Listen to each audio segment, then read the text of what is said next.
संविधान का आर्टिकल 47 कहता है यह सरकार की ड्यूटी है कि वो नशे के खिलाफ और शराब के खिलाफ कठोर कानून बनाए। यह सरकार की ड्यूटी है कि भारत में नशाबंदी शराबबंदी करे। और यह संविधान का आर्टिकल 47 बहुत लंबी चर्चा के बाद संविधान में आया। गांधी जी चाहते थे भारत में नशाबंदी शराबबंदी हो, बाबा साहब अंबेडकर चाहते थे भारत में नशाबंदी शराबबंदी हो, श्यामा प्रसाद मुखर्जी चाहते थे भारत में नशाबंदी शराबबंदी हो। जितने भी संविधान निर्माता थे, किसी ने नशाबंदी शराबबंदी का विरोध नहीं किया। सबने एक मत से कहा कि भारत में अगर हमें संस्कृति अपनी बचानी है, अपने नेक्स्ट जनरेशन को अच्छा बनाना है, तो नशाबंदी शराबबंदी लागू करना पड़ेगा। और दुर्भाग्य आज देखिए, भारत के स्कूल में और कॉलेज में चरस पहुंच रही है, अफीम पहुंच रही है, गांजा पहुंच रहा है। कानून घटिया है, इसीलिए चाहे वो प्राइवेट यूनिवर्सिटी हो, चाहे सरकारी यूनिवर्सिटी हो, चाहे प्राइवेट कॉलेज हो, चाहे सरकारी कॉलेज हो, चाहे इंजीनियरिंग कॉलेज हो या मेडिकल कॉलेज हो या मैनेजमेंट का कॉलेज हो, सिगरेट के पैकेट में गांजा पहुंच रहा है, सिगरेट के पैकेट में अफीम पहुंच रही है, सिगरेट के पैकेट में चरस पहुंच रही है। इस नशे और शराब के कारण करोड़ों मां बाप परेशान है नशेड़ी बच्चों से, करोड़ों बहनें परेशान है नशेड़ी पतियों से, करोड़ों बच्चे परेशान हैं नशेड़ी बाप से। इसके बावजूद आर्टिकल 47 लागू करने पे न तो संसद में चर्चा हो रही है, न विधानसभा में चर्चा हो रही है। न कोई लोकसभा का सांसद आर्टिकल 47 लागू करने की मांग कर रहा है, न कोई राज्यसभा के सांसद आर्टिकल 47 लागू करने की मांग कर रहा है, न कोई विधानसभा, न कोई विधायक इसकी मांग कर रहा है। और सांसद विधायक नेता तो छोड़िए, उनको तो ड्रग स्मगलरों से चंदा मिलता है। पॉलिटिकल पार्टियों को तो ड्रग स्मगलर से बहुत मोटी फंडिंग मिलती है, इसलिए वो तो शांत है, वो कठोर कानून की बात नहीं कर रहे। आश्चर्य की बात यह, हमारे मौलवी भी शांत हैं, पादरी भी शांत हैं, महामंडलेश्वर भी शांत हैं, कथावाचक भी शांत हैं, शंकराचार्य भी शांत हैं। ड्रग स्मगलिंग से केवल हिंदू ही नहीं, मुस्लिम बच्चे भी बर्बाद हो रहे हैं। लेकिन मौलवी कभी नहीं कहते आर्टिकल 47 लागू करो, नशा तस्करों को फांसी दो।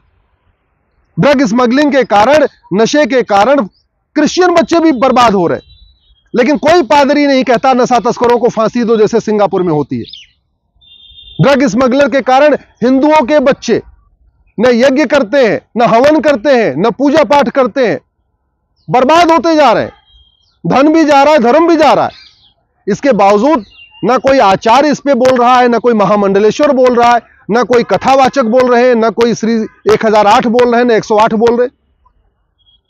मुझे समझ में नहीं आता, अगर पॉलिटिकल पार्टियां नशा तस्करों के खिलाफ नहीं बोलती, समझ में आता उनको तो चंदा मिलता, फंडिंग मिलती है। लेकिन क्या ये मौलवियों को, बाबाओं को, महामंडलेश्वरों को, इनको भी नशा तस्करों से पैसा मिलता है?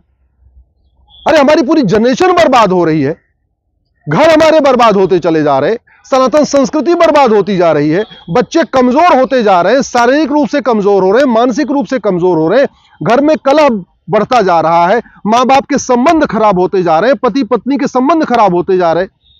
और सुबह से लेकर शाम तक कथा करते रहते, कभी नहीं कहते सरकार को कि भैया ये नशा तस्करी भारत की सनातन संस्कृति के लिए खतरा है, हमारी राष्ट्रीय सुरक्षा के लिए खतरा है, हमारे युवाओं की सुरक्षा के लिए खतरा है, उनके स्वास्थ्य के लिए खतरा है, तो नशा तस्करों के खिलाफ एनएसए लगाओ, नेशनल सिक्योरिटी एक्ट हमारे पास है, लेकिन लग नहीं रहा है। ये जो ड्रग है, इसकी पूरी सप्लाई अफगानिस्तान से होती है, पाकिस्तान से होती है, म्यांमार से होती है। पैसा कमाने वाले वहां बैठे हुए, पैसा कमा रहा है दाऊद इब्राहिम, बर्बाद हो रहे हमारे बच्चे। इसके बावजूद राष्ट्रवाद की बात करने वाले भी नशा तस्करों के खिलाफ कठोर कानून की मांग नहीं कर रहे। गांधी जी चाहते थे भारत में नशाबंदी शराबबंदी हो, आर्टिकल 47 उनके कहने से आया, लेकिन गांधी की बात करने वाले कभी नशा तस्करों के खिलाफ कठोर कानून की मांग नहीं करते।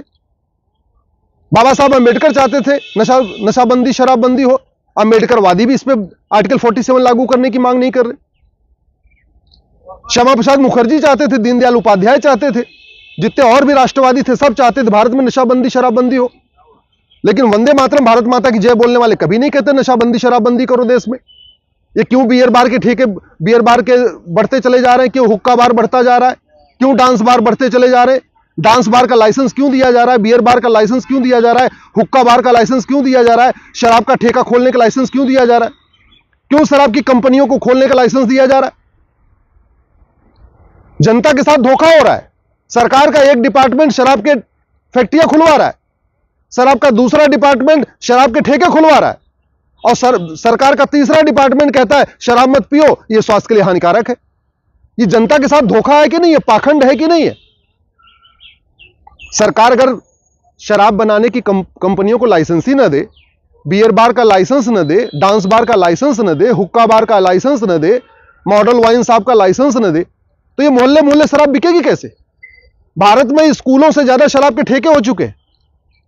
ये दिल्ली में देख लीजिए, शराब के ठेके 3 गुनी हो गए। नशा और शराब यह हमारी राष्ट्रीय सुरक्षा के लिए खतरा है।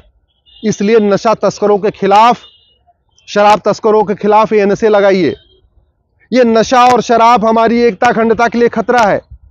इसलिए नशा तस्करों के खिलाफ, शराब तस्करों के खिलाफ यूएपीए लगाइए। यह नशा तस्करी के जरिए हमारे यंग जनरेशन को बर्बाद किया जा रहा है। एक तरीके से इनडायरेक्ट वॉर है हमारे लिए। ये वेजिंग वॉर लगाइए इस नशा तस्करों के खिलाफ। यह नशा तस्करी और मानव तस्करी यह देशद्रोह है। सेक्शन 124A लगाइए, है हमारे पास कानून। यह नशा तस्करी एक ऑर्गेनाइज्ड क्राइम है। नशा तस्करों के खिलाफ गैंगस्टर एक्ट लगाइए, उनके 100% प्रॉपर्टी जब्त करिए। नशा तस्करों का मुकदमा 1 साल के अंदर डिसाइड करने के लिए कोर्ट से कहिए, जुडिशियल चार्टर दे भैया जितने ड्रग के मामले 1 साल के अंदर डिसाइड होंगे, तब जाके नशा तस्करी रुकेगी, तब जाके ये शराब का कारोबार रुकेगा, तब सनातन संस्कृति मजबूत होगी। अदरवाइज केवल सोशल मीडिया में जय श्री राम बोलने से सनातन संस्कृति मजबूत नहीं होगी। सोशल मीडिया में वंदे मातरम बोलने से, भारत माता की जय बोलने से सनातन संस्कृति नहीं मजबूत होगी। सनातन संस्कृति के लिए जो सबसे बड़ा खतरा है नशा और शराब। ऐसी ही और वीडियो को देखने के लिए चैनल को सब्सक्राइब कीजिए, वीडियो को लाइक कीजिए, कमेंट कीजिए और शेयर कीजिए। धन्यवाद।